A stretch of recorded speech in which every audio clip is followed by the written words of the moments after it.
All right, we're starting chapter 20. We're going to start with the Earth's motion. We're kind of going in a new direction now, away from weather and climate. So your vocab, an orbit is a path of an object that follows, a path the object follows as it moves around another object. So the Earth orbits the Sun, the Moon orbits the Earth. Revolution is the motion of one object around another object. So one revolution would be like a year, and how long it takes us to get around the Sun. A rotation is a spinning motion. That would be a day. A rotational axis is the line on which an object rotates, and we'll talk about that a little bit more later on. A solstice is a day when when the Earth's rotational axis is the most towards or away from the Sun. So this would be in December or June. And an equinox is a day when the Earth's rotational axis is leaning along the Earth's orbit, neither towards or away, nor away from the Sun. So, the Earth and Sun. The Sun is a star. It is 150 million kilometers from Earth. Its diameter is 100 times greater than Earth, with 300,000 times the mass.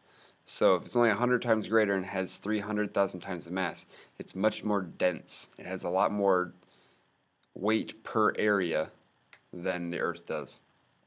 It produces nuclear energy via fusion. So that's when we join two atoms together. Fission would be the opposite of that. Fission would be splitting atoms. Here we're joining hydrogen atoms to make helium atoms, helium to make the next one, and then the next one, all the way down to iron. The temperature at the core is about 15 million degrees Celsius and 5,500 degrees Celsius at the edge of the star. Obviously, only a tiny fraction of the energy reaches the Earth, right? Otherwise, if we had 15 million degrees Celsius coming into Earth, that would not bode well for us. So here's a diagram of the star and its different layers. We're not going to take a whole lot of time to talk about this. Just know that the Sun, just like the Earth, has a core, and here's the photosphere, is what this area out here is called. So the core would be the hottest, with the photosphere being the coolest. It's still very, very hot though. Alright, so the Earth's orbit is an elliptical shape. One revolution, so one trip around the Sun, or 1 year, is 365.24 days. That 0.24 days is the reason we have leap years. The Sun's gravitational pull. So the pull of gravity is caused between. The pull of gravity between two objects depends on the masses of the objects and the distance between them. So gravity is going to affect things that are closer together more, like humans and the Earth. There's more gravity between us because we're closer. But really, really big things pull on each other more, even if they are far away. So this would be the Sun and the Earth. The Earth wants to be traveling in a straight line, but the Sun's gravity pulls the Earth towards the Sun, which keeps it in orbit. We have a really good picture of that coming up in a second. So here's the Earth's orbit. You'll notice that we're not going to get into perihelion and aphelion. That's the furthest point away, and this is the closest point. But really, really, really get over the fact that the distance from the Sun causes seasons, because January is when we are closest to the Sun, but it's pretty cold in January, and July is when we are furthest away from the Sun, and it's pretty warm in July. So that tilt of the axis is what causes those seasons. You also notice again how it's elliptical, and it's even a little bit offset, so the Sun's not quite directly in the middle. Alright, so here's the picture of the gravity, of how the Sun's gravity acts on Earth. So if this is Earth, it wants to be going straight until an outside force acts on it. So the outside force in this case is the pull of the Sun. So as it's pulling in, it wants to go straight, so we combine those two forces and it pulls at this direction.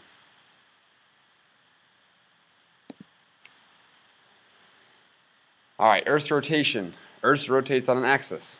An axis is an imaginary line going from pole to pole through the Earth. Earth rotates counterclockwise. I don't love saying it's counterclockwise only because if you look at it from the South Pole, it's clockwise. So I like to say east to west. This makes it look like the sun and other stars are spinning around the Earth from the Earth rotates west to east. This makes it look like stars and other bodies are rotating east to west. One rotation, or a day, takes 24 hours. Half of the Earth is always shaded, and the other half of the Earth is always in sunlight. Tilt of the Earth's axis. The tilt of the axis is always facing the same direction, so it's always leaned in the same direction. During half of the Earth's orbit, the northern hemisphere is tilted toward the sun. This is summer for us. It occurs from vernal, so from spring, to autumnal, fall. During the other half of the Earth orbits, the southern hemisphere is tilted toward the sun. This would be winter because now we're tilted away from the sun. This occurs from autumnal to vernal. Whoa, skipped one. So, the biggest thing with this right here is that we are tilted away. We're tilted in the same direction every single time. So you'll notice that here when we are in the summer solstice, we have the northern hemisphere tilted towards. When we're in the winter solstice, we have the southern hemisphere tilted towards. This is just a diagram to represent the direction the Earth rotates, counterclockwise if we're looking at it from the northern hemisphere. And here we have west to east. So we're spinning, the rest of space isn't spinning.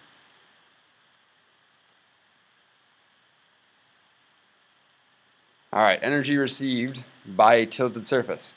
When a beam of light is spread over a larger surface, the energy is less intense than the same beam in a smaller area. The Earth's tilt and curvature causes the rays of the light to spread out over a greater area. When the light is spread out, there is less thermal energy. The poles receive the smallest amount of direct light. It is also the most spread out. This causes low temperatures. We've seen this with our launch lab. This is pretty straightforward stuff.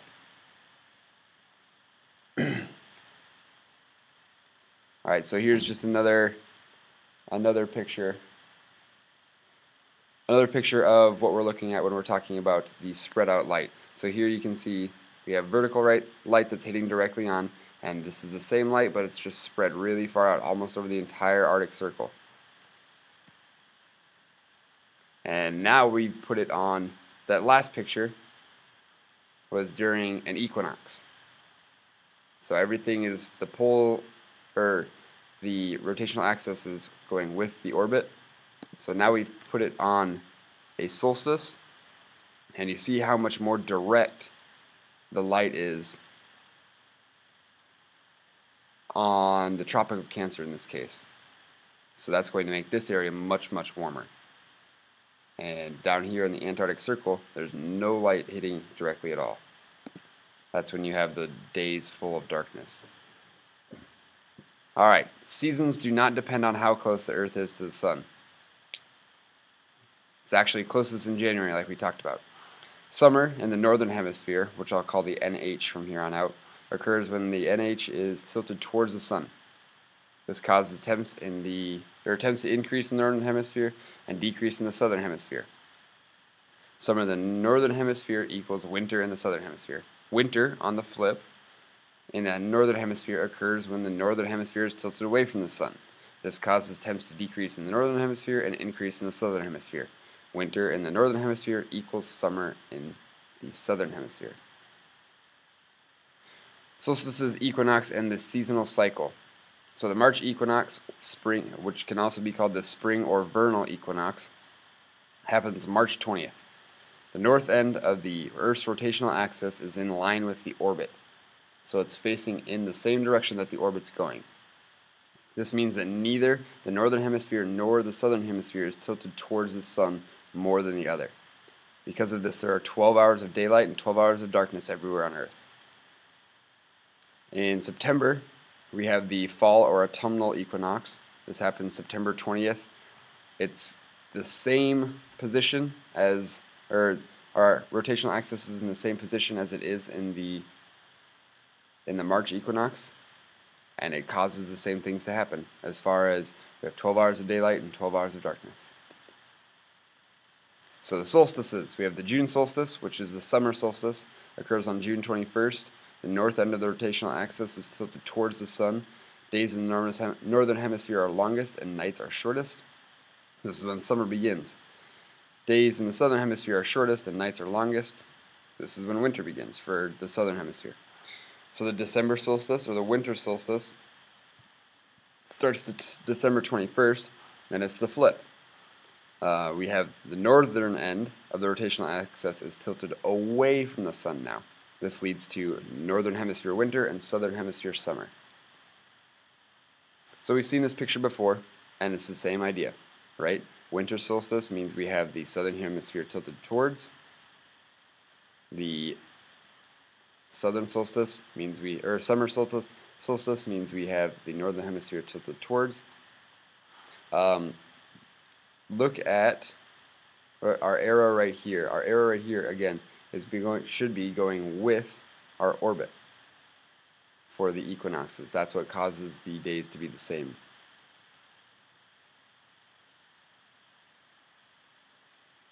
Alright, so here again we're just showing more pictures of the solstices and the equinoxes and how they strike the Earth depending on where we're at in orbit. So again, during the December solstice, we're going to have the southern hemisphere sticking out. During the June solstice, we're going to have the northern hemisphere tilted towards. The equinoxes are going to be the same though. Alright, changes in the sun's apparent path. The sun appears lowest in the sky in the northern hemisphere in December. It appears highest, or most straight above, in June. So here, the summer solstice, we have our longest day, and it appears almost directly above in the northern hemisphere. During an equinox, it appears just slightly more south, and then when we get to the winter solstice, it appears even further south. This is because of the tilt of the Earth again. If we lean away from it more, it's going to appear more on the horizon. If we lean towards it, it's going to appear right above us. So sun's path on the summer solstice, where we start over here, and we come up and around. Zenith is a point directly above, and in the northern hemisphere, at least above 23.5 degrees latitude, you will never get the sun in your zenith. So during equinox, it's a little further south, and during winter solstice, it's even further south. That will do it for this first lesson notes.